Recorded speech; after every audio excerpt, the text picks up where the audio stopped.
ভয়াবহ তুষার ঝড়ে বিপর্যস্ত যুক্তরাষ্ট্র ও কানাডার জনজীবন। যুক্তরাষ্ট্রে এখন পর্যন্ত প্রাণহানি ৩৮। সবচেয়ে খারাপ অবস্থা নিউ ইয়র্ক অঙ্গরাজ্যের বাফেলো শহরের। নিউ ইয়র্কের গভর্নর ক্যাথি হচুল বলেন, বাফেলোর ইতিহাসে সবচেয়ে ভয়াবহ তুষার ঝড় হিসেবে লেখা থাকবে এই ঝড়ের কথা। বাফেলোর এরি কাউন্টির এক কর্মকর্তা জানান, নিহত ৭ জনের প্রায় সবাই গাড়ির মধ্যে মৃত অবস্থায় পাওয়া গেছে।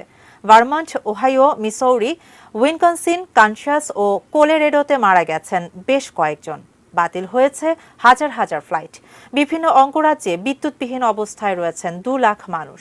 চরম আবহাওয়ার সতর্কতা জারি করা হয়েছে ৫,৫০,০০,০০০ মানুষের জন্য। কানাডার মেরিট শহরে তুষারাবৃত রাস্তায় বাস উল্টে ৪ জনের প্রাণহানি ঘটেছে। সবচেয়ে ক্ষতিগ্রস্ত প্রদেশ হচ্ছে অন্টারিও ও কুইবেক। কুইবেকে বিদ্যুৎবিহীন অবস্থায় আছেন ১,২০,০০০ মানুষ।